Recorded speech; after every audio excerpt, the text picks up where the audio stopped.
So what is going on, guys? It's your boy Amaziah here. And before we get started, I just wanted to tell you guys to go check out my boy Akaio.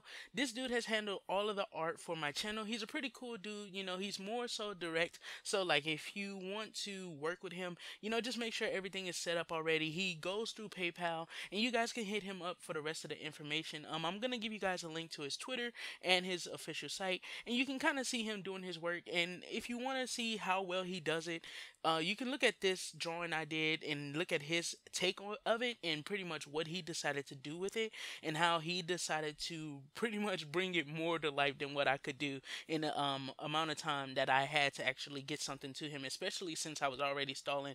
He did me the kind favor of, waiting for me to actually start his commissions up, and I definitely thank him for that. And he's a pretty professional dude as well, and he does this for fun, so this isn't something that he does, out of greed and stuff like that, or he'll mishandle your commission and stuff because he already has your money. No, this dude like has a lot of work. A lot of times he's either collaborating with the Key Keepers or collaborating with some other Kingdom Hearts YouTuber or any other kind of YouTuber as well. And he's really been taking care of everyone. So if you guys want to go ahead and get you some art in the anime style to kind of represent yourself, go ahead and check out my boy Akaio Official, because he's definitely the guy that's gonna get it done for you for a reasonable price. Now, if you want to get out there and find like something that's extravagant, I don't know who to look for. I mean, I'm going to be working with someone special to get a banner done in a few weeks to a month or so. But you guys can go check out my boy Akaio Official. He's a damn good artist, and I definitely enjoy working with him, and I will be working with him in the future, so long as our, business relationship stays good, and of course, I guess you can say our kind of friendship as well stays good. But let's go ahead and get into today's video. So today I wanted to talk about why I used to hate Sora. Now, pay attention to the word used to, because I know some of you guys are probably gonna trip balls that I freaking just said I hate Sora when I said I used to hate Sora. You see, back in 2009 when I was really getting into Kingdom Hearts, like this was when I was headlong diving into Kingdom Hearts, and this is where like a lot of my love for the series comes from. So pretty much if it's back in 2009, you guys should be able to tell what game it was that threw me headlong into this series or pushed me over the edge into the series. And that was 358 Days Over 2. The same game that Skyward Wings said was a bad game.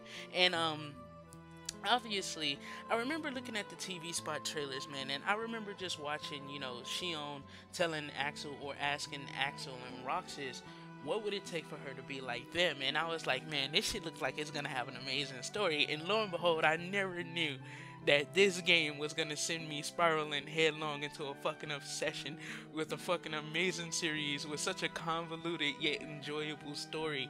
And when I was playing this game, I remember playing, of course, Chain of Memories on the Game Boy back in like 2007, 2006, or one of those 2 years. But I never really got into it on the Game Boy for some reason. But as I'm playing this game, I keep on hearing about this character named Sora. And I'm like, okay, yeah, I understand. Okay, yeah. Okay, Sora is an original hero. They kind of put that idea out there, and they kind of give you like this whole general idea of who Sora is, but it's a general idea, not a descriptive one.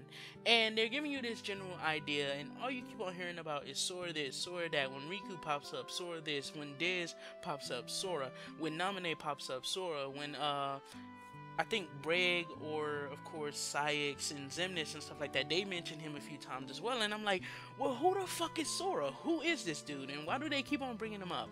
And lo and behold, you reach the end of the game, and your girl Shion, who you've become so attached to because of all of the shit that her, Roxas, and Axel has been through, especially with their friendship, especially when you go through that part of their character arc or their connected character arcs to where they start fighting amongst each other, and you see Shion has fucking Sora's face, and you're like, what the fuck? And I'm like, what's going on? What is going on? And she walks off into the fucking sky and shit, or she floats in the air, right? And she walks in front of Roxas and turns around and tells him how she has to make, I said he there because of the Sora face, but she has to make Roxas a part of her too. And I'm like, god damn it, bro, god damn it.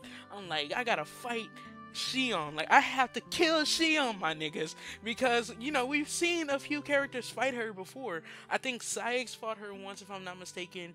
Brig and Lee or Axel has fought her too. But now it's like I have to fight her. So this time I knew for a fact she was about to go, and I was like, "Fucking goddamn it, Shion! What did they do to you, bro?" And I'm fighting her, and as I get to the ending, I'm like, she's gone. I'm like, she's gone. She fucking disappeared out of nowhere. And I'm like getting emotional and shit, because I was younger then, right? I'm like 12 or 13 at this time, and I'm like, fuck. I'm so attached to these characters. And then it's the final mission, or it's the final part of the game. I see my boy Roxas walking with the hoodie on from the organization coat, and now he's wielding 2 keyblades, and I'm like, shit, man, this dude is about to fuck some shit up. And then you reach, where that tower is, the one where, you have the final battle with Riku, and then Riku pops up, and then you're like, okay, so now I gotta deal with the traitor finally, because I didn't know who Riku was as well, so I'm like, okay, now I gotta finally deal with this traitor who caused Shion to, and I'm like, okay, let's fucking end this shit right now, son. And then finish that boss battle, and what the fuck happens? Roxas gets fucking strangled by the Guardian, and I'm like, no, he gets crushed by the Guardian, and I'm like, what the fuck? I'm like, Roxas, really, nigga? Really, nigga? Because it's like, Roxas has hit this dude so many times, and he's went down like twice, if I'm not mistaken, and it's like, okay, you just get crushed, and it's like, okay, it's done, it's over. And I'm like, god damn it. And then Shion tells him, of course, we'll live on together forever inside of Sora. And then you see the whole scene to where it's like, maybe today we'll finally hit the beach. And I'm like, so what did I just go through all of this for? And I mean, I'm not saying that in the sense that, of course, I didn't understand what I was going through the story for. I just was ignorant at the time to that connecting to Kingdom Hearts 2's prologue. And okay, this is where it gets good. You see, Kingdom Hearts 2's prologue is supposed to be the final 7 days of Roxas's lifetime, or Roxas's original time of escaping Sora's body, or, pretty much being his nobody. And I'm enjoying, the prologue as well, and then I realize, okay, I had to go back into Sora. He has to go back into Sora now. And I'm like, alright, we'll do this. And then Sora comes out, and it's like, boom, everything that Roxas could have did a year ago is now happening now. And I'm like, god fucking damn it. So now I'm playing through all of this stuff, and it's like, you really start to realize that some of the characters in Kingdom Hearts, and this is the point I'm trying to make, some of the characters in Kingdom Hearts, their story arcs gets put on a back burner for the sake of Sora to be a hero. And that's something that isn't going to sit well with too many people, and it didn't sit well with me. But there's a reason why I say I used to hate Sora. And the reason why I say I used to hate Sora is because, of course, Sora isn't like other main characters that just takes other characters' developments. He's the main character in the sense that he's that ordinary boy that's able to do spectacular things because he's not connected to the Keyblade's truth, meaning that he's not connected to the Keyblade's destiny, which means he's not connected to Xehanort. Meaning that, of course, he has the potential to stop Xehanort's plans. If you remember in Dream Drop Distance, in Dream Drop Distance, Riku said, but you failed. Sora stopped you in your tracks on both counts, which Xehanort followed that statement or that sentiment with, yes, that dull, ordinary boy, a Keyblade wielder so unlike any I have ever seen. He's the one that pretty much erases destiny. He erases the failures, or he erases the fates that all of these characters have, because Xehanort in Kingdom Hearts, like, it's a theme in Kingdom Hearts that destiny is not left to chance, meaning that, of course, all of the things that happens to these characters and they cannot escape these destinies. But Sora and his original boy, this original boy who's not connected to the Keyblade and needs destinies, has the ability to change these destinies, and that's what we were supposed to learn in Recoded. Although they kind of put it at the end of the story, which left like 30 minutes for you to really learn what the hell was the game actually about, which made the game feel like it was worthless. But in Dream Drop Distance, we did kind of find that out even more when Sora actually was captured by Xehanort. You see, by being captured by Xehanort, it wasn't supposed to be something like Sora was too weak to fight him, but rather Sora had actually dived in and tried to save so many people, he forgot to save himself.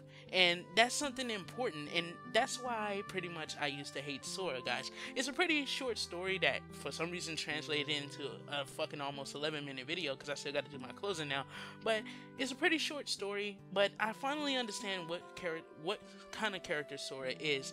And Birth by Sleep is also another way that you can tell that as well, because if you look at Birth by Sleep, it's kind of like so much stuff happens, but if you really look at it in a critical sense and really question everything that every move that every character makes, you kind of feel like, okay, this is collectively everyone's fucking fault. Like, the way how all three of them fall into those tragedies, that's collectively every single one of their faults. And a lot of people try to be like, oh, Aqua, you know, she's the one that's exempt from, like, you know, causing any of this shit because she was just trying to save her two friends.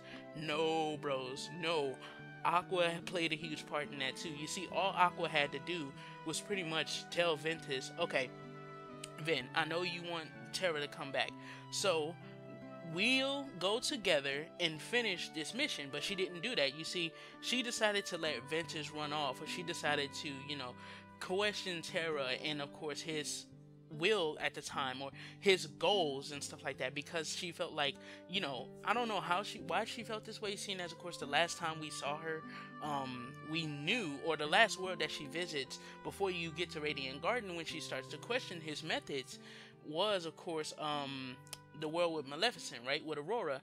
And she tells Ventus, she's the one that tells Ventus, you know, they know that Terra would never do anything like that, especially of his own free will. So it's kind of like, okay, why is it now that we get to Radiant Garden and you feel like he is actually doing this shit? Like, he's the one making these conscious decisions. But let me know what you guys think about it, man. Let me know how you guys have felt about Sora, or let me know how you guys have felt about any Kingdom Hearts character. Because I know some people don't like Roxas, and Roxas is my favorite Kingdom Hearts character, but I wouldn't put him at the top 10 of characters in the Kingdom Hearts series. I actually do have a list that's going to be coming out eventually on who I want to put out there as my top 10 characters, because I still want to take a lot of time to really look over a lot of the characters. But let me know how you guys feel about it. Also, don't forget to go check out my boy Akaio again for some amazing dope ass art that he can put into anime style for you if you want to have something that's going to go on your banner or anything like that, or even if you're trying to start a YouTube channel. Art is a very good way, like, you know, to represent yourself, and Akaio does a damn good job at it. But this is being boy Amaziah. Don't forget to do a little A-class gaming, and everything you do, don't forget to keep it A-class. Don't forget to hit up my gaming channel to check out my Birth by Sleep playthrough. We're now 4 parts or 5 parts in. I think we're 4 parts. Yeah, I think we're 4 parts in. I think we're 4 parts in right now. So if you guys want to hop on, usually when I drop parts, I put in multiple parts at a time, not just one part. So you guys should be, you know, getting a lot of content as I bring these parts out to you guys. The next batch of parts I'm going to be bringing is going to be the last set before I actually finish the game. So when I bring out this next parts, which is going to be pretty much everyone's Radiant Garden phase, meaning that of course I'll go through the Radiant Garden and stuff like that. That's going to be the next batch of videos. After that, I'm going to do all of the last worlds and the Keyblade Graveyard and the secret episodes. So all of that stuff is going to go up at one time if you do want to see that. So let me know what you guys think about the video, and let me know what you guys think about any other characters in Kingdom Hearts. Are there any characters that you have a problem with? And I'll catch you guys in the next one. Peace the heck out.